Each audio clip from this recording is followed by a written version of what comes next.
প্রিয় শিক্ষার্থীবৃন্দরা, আজ অনলাইন ক্লাসে আবার তোমাদের স্বাগতম জানাচ্ছি। আমি বিপুল কুমার, প্রভাষক, উৎপাদন ব্যবস্থাপনা বিপণন, সান্তার মহিলা কলেজ, আদমদিঘি, বগুড়া।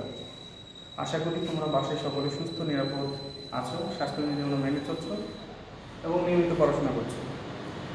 তো আজকে তোমাদের আমি পড়াবো একাদশ এবং দ্বাদশ শ্রেণী উৎপাদন বিবরণের প্রথম পত্রের ষষ্ঠ অধ্যায় থেকে। আজকে শিখুন পণ্য ডিজাইন সম্পর্কে তোমরা বলতে পারবে, ডিজাইন উদ্দেশ্য সম্পর্কে জানতে পারবে, পণ্য ডিজাইনের ধরন সম্পর্কে জানতে পারবে এবং পণ্য ডিজাইনের প্রক্রিয়া সম্পর্কে জানতে পারবে। প্রথমে আসি পণ্য ডিজাইন কাকে বলে বা কি। সাধারণত কাঁচামাল প্রক্রিয়াকরণ করার পর উৎপাদন পূর্বে পণ্যের ডিজাইন করা হয়। পণ্য ডিজাইন বলতে সাধারণত পণ্যের আকার, আকৃতি, রং, সাইজ, ওজন, প্যাটার্ন এগুলো নির্ধারণ করাকে বোঝায়। সাধারণত একটা প্রতিষ্ঠানে কারিগরি বিভাগ পণ্যের ডিজাইন করে থাকে। সুতরাং একটা পণ্যের ডিজাইন এক প্রতিষ্ঠানের জন্য অত্যন্ত গুরুত্বপূর্ণ। পণ্য ডিজাইন সম্পর্কে আগারওয়ালা এবং গেইন বলেছেন, পণ্যের ডিজাইন বলতে বোঝায় পণ্যের আকার, মান, ভাঁজ নির্ধারণ করা। তাহলে আমরা বুঝতে পারলাম যে পণ্য ডিজাইন বলতে সাধারণত পণ্যের যে দেখতে যেন সুন্দর লাগে, কার্যকারিতা যেন বৃদ্ধি পায়, নতুনত্ব আসে, সেটা হলো পণ্য ডিজাইন। এখন আমি আসি পণ্য ডিজাইনের উদ্দেশ্য সম্পর্কে। পণ্য ডিজাইন বহু উদ্দেশ্য, অনেক উদ্দেশ্যে ব্যবহার হতে পারে। আমি এখান থেকে কয়েকটা বিষয় আলোচনা করব তোমাদের বোঝার সুবিধার জন্য। আমি আগে থেকে কয়েকটা পয়েন্ট লিখে নিচ্ছি। যেমন প্রতিযোগিতা মোকাবেলা। বর্তমানে যুগ ব্যবসায়িক ক্ষেত্রে অত্যন্ত প্রতিযোগিতামূলক। এই প্রতিযোগিতা টিকে থাকার জন্য পণ্য ডিজাইন করতে হবে। কারণ সমাজে অন্য প্রতিষ্ঠান যদি ডিজাইন করে আর আমার প্রতিষ্ঠান যদি ডিজাইন না করে, তাহলে আমার প্রতিষ্ঠানটা চলবে না, ওই প্রতিষ্ঠানই চলবে। এই কারণে প্রতিযোগিতা মোকাবেলা করার জন্য পণ্য ডিজাইন করতে হবে। তারপর আনুগত ক্রেতাদের ধরে রাখা বা অনুগত ক্রেতাদের ধরে রাখা। অনুগত, তাহলে যে সকল ক্রেতা আমার প্রতিষ্ঠানের পণ্যটা কিনছে তাদেরকে সন্তুষ্টি রাখার জন্য আমাদেরকে কী করতে হয়? পণ্যের ডিজাইন করতে হয়। আর পণ্য ডিজাইন করলেই অনুগত ক্রেতারা ওই পণ্য থেকে তৃপ্তি পাবে এবং বারবার সেই পণ্যটি কিনবে। এখানে পণ্য ডিজাইন করা হয়। কাঁচামালের সর্বোচ্চ ব্যবহার। পণ্য ডিজাইন করলে আমরা নতুন নতুন মেশিন, যন্ত্রপাতি ইউজ করতে পারি, ব্যবহার করতে পারি। এর ফলে কাঁচামাল সর্বোচ্চ ব্যবহার নিশ্চিত করা যায়। তারপর আকর্ষণ সৃষ্টি। আকর্ষণ ডিজাইন করলে আকর্ষণটা বাড়বে, আর আকর্ষণ বাড়লে ক্রেতাও বাড়বে। এই জন্য আকর্ষণ সৃষ্টি করার জন্য পণ্য ডিজাইন করা হয়ে থাকে। সুনাম রক্ষা। প্রতিষ্ঠানের গুডউইল একটা বড় সম্পদ। কোনো প্রতিষ্ঠানের যদি সুনাম না থাকে তাহলে সেই প্রতিষ্ঠান বেশি দিন বাজারে টিকে থাকে না। এ কারণে সুনাম আগের যেটা আছে সেটাকে অক্ষুণ্ণ রেখে আবার বাড়ানোর জন্য পণ্যের ডিজাইন করতে হবে। আমরা দেখতে পাই যে ইউনিলিভারের বিভিন্ন সময় তারা বিভিন্ন ধরনের ডিজাইন করে এবং প্রতিষ্ঠানের সুনামটা রক্ষা করে যাচ্ছে। প্রবৃদ্ধি বজায় রাখা।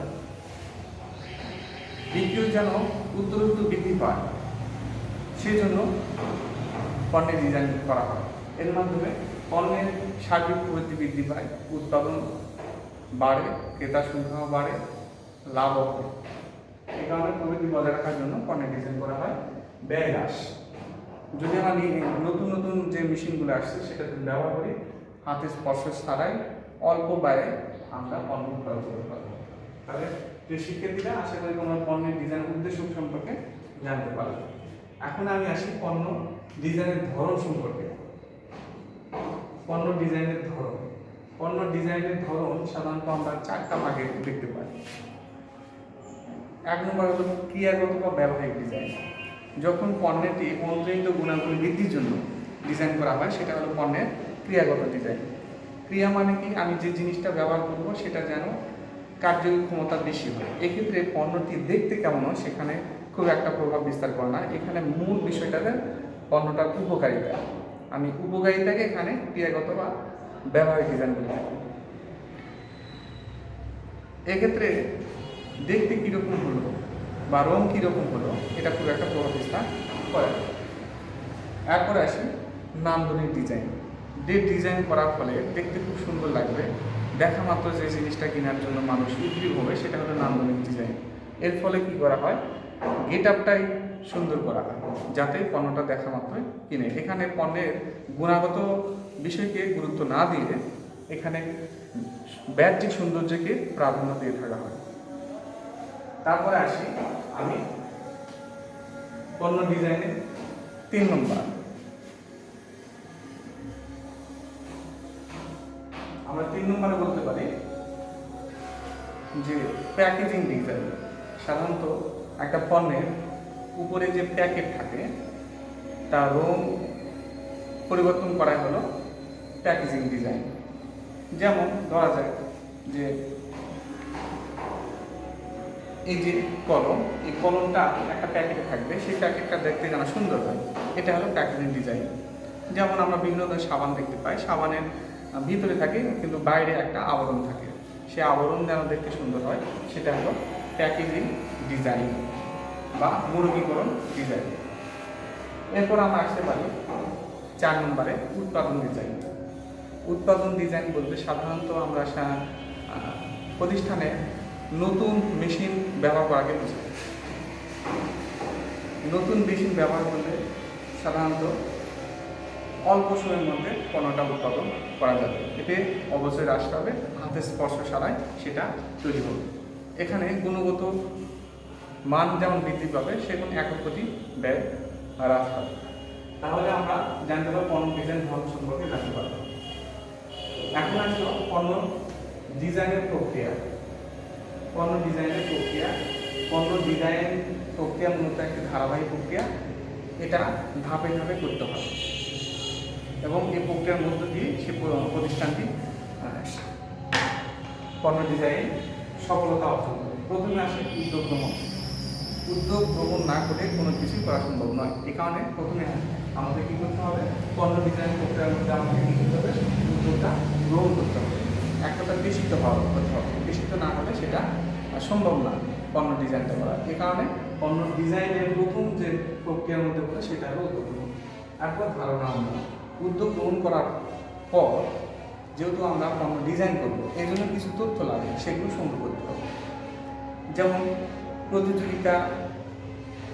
প্রতিযোগীদের বিভিন্ন রকম তথ্য সংগ্রহ করতে হবে, বাজারে ক্রেতা বা ভোক্তার অবস্থা জানতে হবে, নতুন কোনো প্রযুক্তি আসছে কিনা, মেশিনপত্র আসছে কিনা সেগুলো সম্পর্কে জানতে হবে, প্রতিষ্ঠানের অভ্যন্তরীণ কারিগরি জ্ঞান সম্পর্কে জানতে হবে। সার্বিকভাবে এই তথ্যগুলো সংগ্রহ করে বিচার বিশ্লেষণ করাই হলো ধারণা উন্নয়ন। ধারণা উন্নয়নের মাধ্যমে আমরা সেই প্রতিষ্ঠানের পণ্য ডিজাইন কতটা সফল হতে পারবো সেগুলো আমরা বুঝতে পারি। উৎপাদন সামর্থ্য। ধারণা উন্নয়নের পরবর্তী পদক্ষেপ হলো উৎপাদন সামর্থ্য। আমি পণ্য ডিজাইন করলাম, উৎপাদন করলাম, কিন্তু বাজারে যে পরিমাণ চাহিদা তার তুলনায় আমি পণ্য কম উৎপাদন করলাম, তাহলে একটা সমস্যা ক্রিয়েট হবে। এই কারণে আমাকে দেখতে হবে যে বাজারে বিদ্যমান মানে বর্তমান কীরকম চাহিদা আছে এবং আমাদের প্রতিষ্ঠানে সেটা কতটুকু উৎপাদন করতে সামর্থ্য এবং ডিজাইন করার পর আরও বাড়বে, সেই পণ্যটা বাড়তি চাহিদা পূরণ করার মতন আমাদের প্রতিষ্ঠানের সামর্থ্য আছে কিনা সেই বিষয়টা এখানে দেখা হয়। যদি সামর্থ্য থাকে তাহলে বেশ, আর না থাকলে সেই সামর্থ্যটা অর্জন করতে হবে এবং অতিরিক্ত সামর্থ্য যেন আমরা রিজার্ভ রাখতে পারি সেই ব্যবস্থা করতে হবে। উৎপাদন যোগ্যতা যাচাই। 3টা ধাপ অতিক্রম করার পর উৎপাদন যোগ্যতা যাচাই। এখানে পণ্যটি উৎপাদন করা হয় এবং দেখা হয় সেটার মান ঠিক আছে কিনা, সেটা বাজারে চলবে কিনা। পরীক্ষামূলকভাবে এখানে উৎপাদন করা হয়। পরীক্ষামূলকভাবে উৎপাদন করার পর যদি আমরা মনে করি যে হ্যাঁ পণ্যটা বাজারে চলার মতন অবস্থান সৃষ্টি হয়েছে, সেই ক্ষেত্রে আমরা চূড়ান্ত পণ্য উৎপাদন করব। এক কথা চূড়ান্ত পণ্য উৎপাদনের পূর্বে পর্যন্ত যে কাজটি করা হয় সেটা হলো উৎপাদন যোগ্যতা, যা পণ্য ডিজাইন করতে হবে অন্তর্ভুক্ত। এরপর একটা চূড়ান্ত উৎপাদন। এটা হলো পণ্য ডিজাইন প্রক্রিয়ার সবশেষ ধাপ। চূড়ান্ত উৎপাদনের মাধ্যমে পণ্য ডিজাইন প্রক্রিয়া শেষ হয়। পরীক্ষামূলক উৎপাদনের সফলতা হলেই কেবল আমরা চূড়ান্ত পণ্যটি উৎপাদন করতে পারি। যে শিক্ষার্থী বন্ধুরা, আজ এই পর্যন্ত।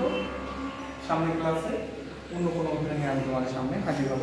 সেই পর্যন্ত তোমরা সুস্থ নিরাপদে থাকো, স্বাস্থ্যবিধি মেনে চলো, পাশাপাশি অন্যকে স্বাস্থ্যবিধি মেনে চলার জন্য উৎসাহিত করো।